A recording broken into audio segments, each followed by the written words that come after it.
Late at night, when you can't sleep, have you ever looked up at the sky and wondered? Are we alone in the universe? In 1947, some people thought that they'd found out the answer. And it told us aliens might be right here. Could flying saucers full of real live aliens have actually crashed into the Earth? Are they secretly being studied right now in this top-secret location? Have UFO believers lost their minds? Or have they discovered the truth? We're going on a tour of America's UFO hotspots. And who knows what we might find today on Truth or Scare.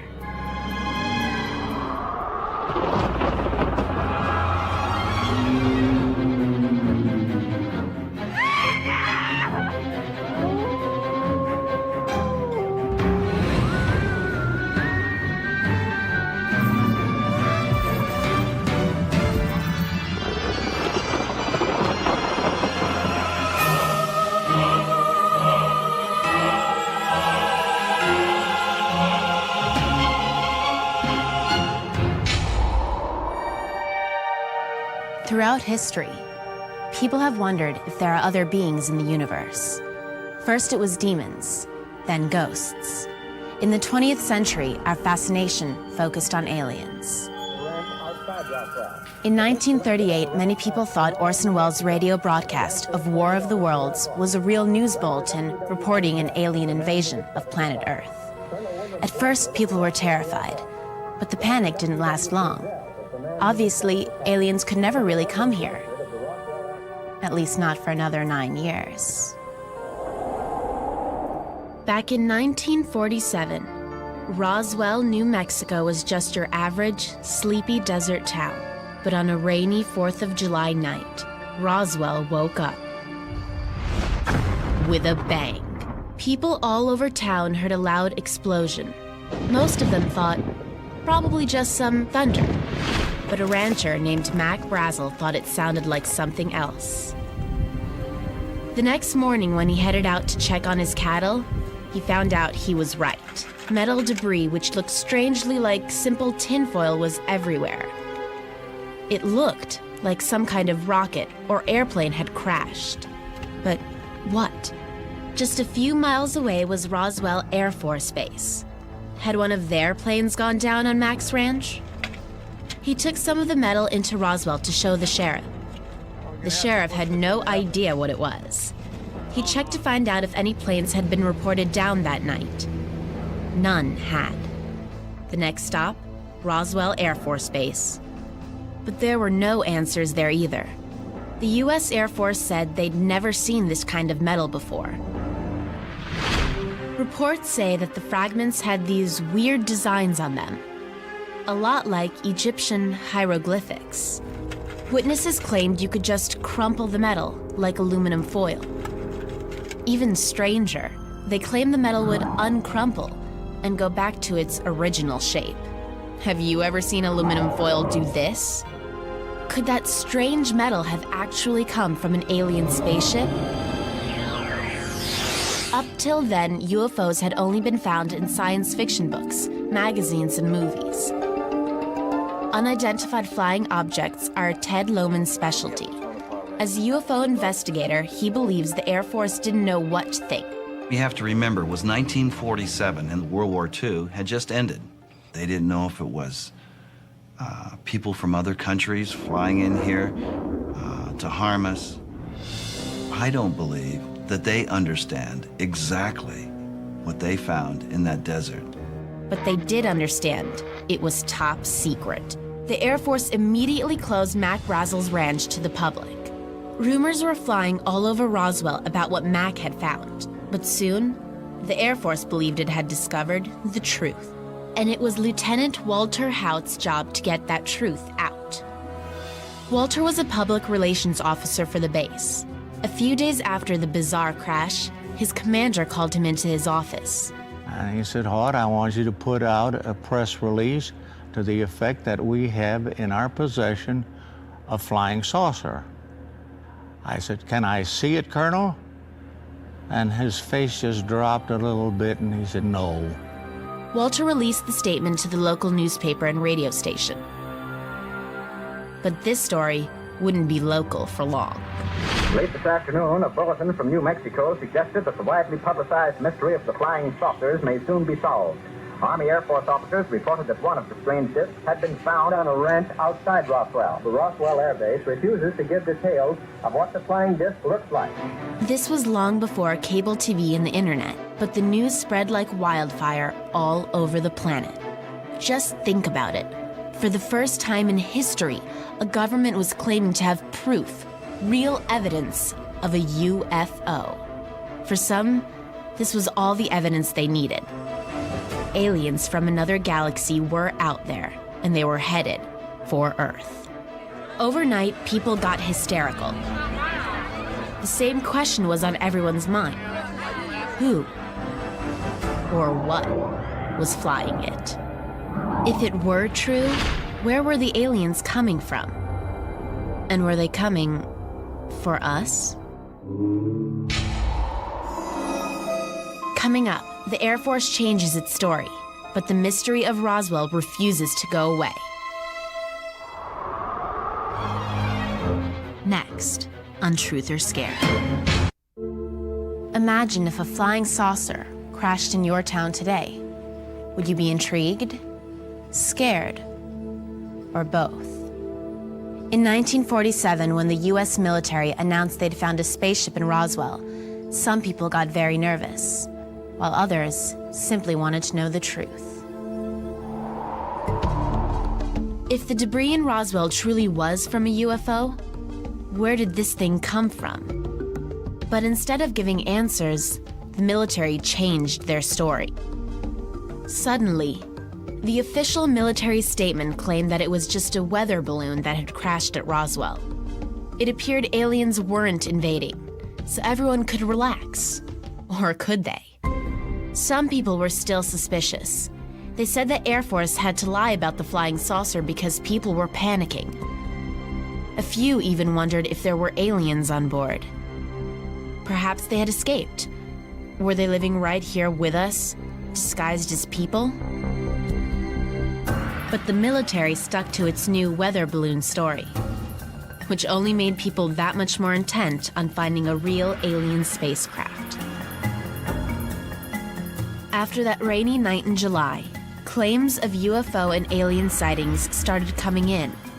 From pilots, policemen, even military officers. Did they all just have flying saucers on the brain after Roswell? Or had they really seen something? Some Roswell residents say that a few days after the crash, alien bodies were brought to the Ballard Funeral Home. Still others claim they were shipped to a secret military base, where they were studied. Roswell historian Dennis Balthauser believes it all adds up. Well, to something. There have been numerous reports of anywhere from 3 to 5 beings, possibility of one still alive when they got to the crash site. Something of extreme importance happened near Roswell in 1947. Or was it all really just a case of mistaken identity? In 1997, with people still asking questions, the military said it again. The metal found on Mac Brazel's ranch was from a crashed weather balloon. And the alien bodies? The Air Force claimed they were crash dummies, dropped from an airplane during a test. Sounds logical, but many people, like Ted Lohman, still wonder, what did crash in Roswell on that rainy night in 1947? What exactly happened, we don't know for sure. For 57 years, researchers, individuals, children, they go to this little town in Roswell to find out answers. The UFO Museum, right in the middle of downtown Roswell, is a good place to start looking. And even though there aren't any actual aliens hanging out here, you might just run into the guy who started the whole Roswell craze. Walter Haut has never changed his story of how he put out that first Air Force press release back in 1947. And what does he think about all the strange claims that have come out since then? Well, let me put it this way. I put out a press release to the effect that we have in our possession a flying saucer. From that, people started adding to it, and all of a sudden, we had a bunch of aliens on board the ship, and it just grew and grew and grew. And since then, it's kept on growing. The International UFO Museum is only one place to study aliens. Today, Roswell is World UFO headquarters. Some visitors might be hoping that the town gets visited by another flying saucer. Some say it will never happen. But nearly half of all Americans believe there is intelligent life in the universe. Tom McDonough is a scientist, and scientists demand proof. Does he think aliens could have actually crashed that night in Roswell? I can't be absolutely certain that there wasn't a flying saucer that crashed there. It's just that I look for evidence of some kind of alien technology. And according to Tom, that evidence has never been discovered at any UFO site, including Roswell. Others have claimed that technology obtained from the Roswell crash site led to inventions like fiber optics and microprocessors, which we use in our everyday lives. Is there evidence to this theory that's being kept secret?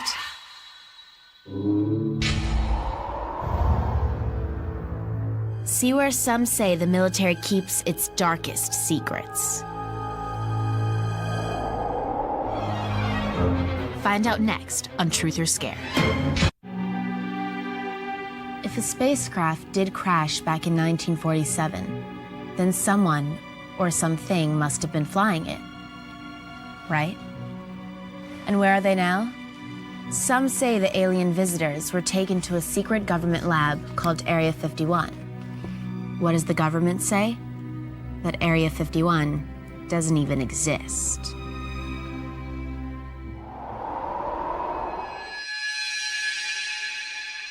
Let's take a trip to the Nevada desert and hit the brakes in the tiny town of Rachel.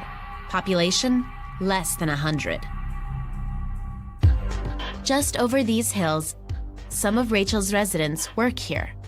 So even though the government says Area 51 doesn't officially exist, that didn't stop them from putting up a few signs to let you know that it does.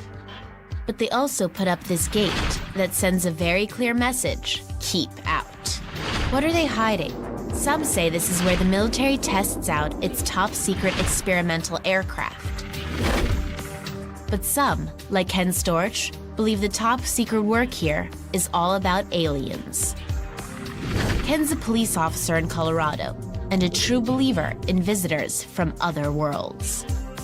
We are here in Rachel, Nevada, and right over there is Area 51, probably one of the most secret, sensitive installations on the planet. I think that debris from the Roswell crash was probably brought here, analyzed, trying to see what made it tick, and a lot of the debris is probably still on that base. Ken claims to have witnessed a UFO incident when he was in the Air Force. Then, he says, he was ordered to never discuss it. Ever since then, Ken has been on a mission to uncover the truth. Were those unidentified flying objects designed by the US military here on Earth? Or were they from outer space? That's why Ken is here. He's hoping he can solve the mystery once and for all. Easier said than done, because there's no way Ken, or anyone, is getting past that gate. But believers claim there's plenty to see on the outside, too. Dave Esofin claims he knows that the military is testing super-secret aircraft here, like the stealth fighter, and that some of those are probably mistaken for alien spacecraft. But believers like Dave say there's just a little too much going on in the skies over Rachel. This is one of the UFO hotspots. Come right here to Rachel, and you'll have a good chance of seeing something. Yeah, I've seen them before, but not quite like this. This topped them all, man.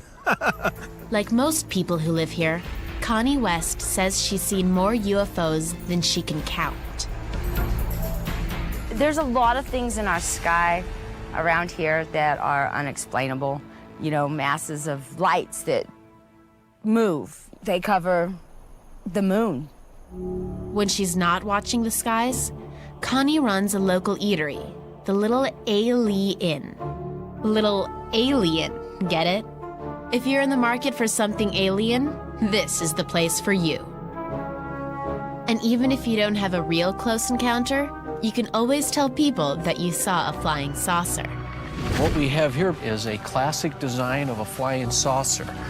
And this is based upon from some of the photographs and actual videos taken of an unidentified flying object. And as you can see, it's a smooth metal, which helps it aerodynamically to fly in any direction that it chooses to go, up, down, sideways. And if all we need is an engine, and maybe we can get this puppy to fly.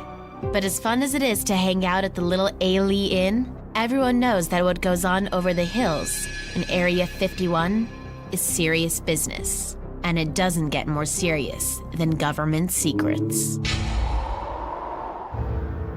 Find out what happens when our UFO investigation tries to enter the most top-secret base in the country. Next on Truth or Scare. Ever been inside Area 51? Chances are the answer is no. The US government makes sure that no one gets in there without top-secret security clearance. But some UFO hunters are determined to find out what's inside Area 51, even if they have to take the ultimate risk. Ken Storch will not be denied. After decades of researching the Roswell crash, he's fed up with the excuses from the military. Today, he's heading for the gates of Area 51, no matter what the cost. I have been investigating the UFO phenomena for over 30 years and talked to enough credible people that leads me to believe, as an investigator, there is a possibility they're here. But how's he ever gonna get past security to prove his theory? Officer Storch has been doing some detective work. See, there's this hidden entrance he found on a deserted dirt road. Just one problem.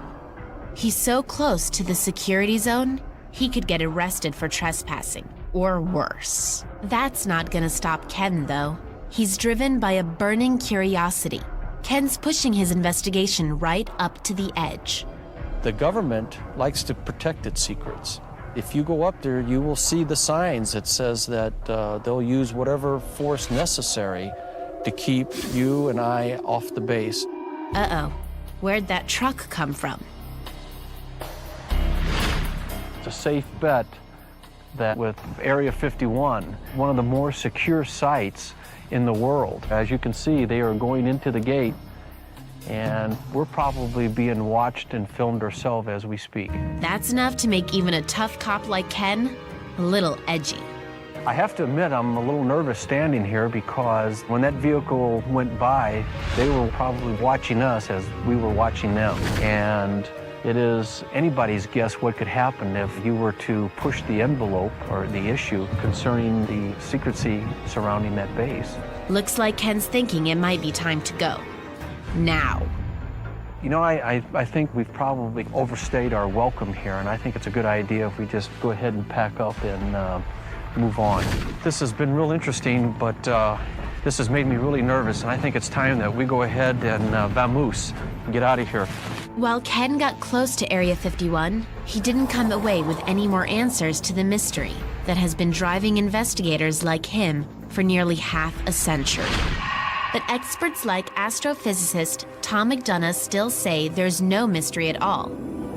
The UFOs seen around Rachel, Nevada aren't alien, but out of this world types of top secret aircraft. What's really going on at Area 51 is real military experiments with real secret aircraft. The United States is developing remotely piloted vehicles that don't have human beings in them. So it's not surprising that every now and then people who live near Area 51 see weird things in the sky. If Tom is right, then people are seeing UFOs, but they're made right here on Earth, no little green men needed.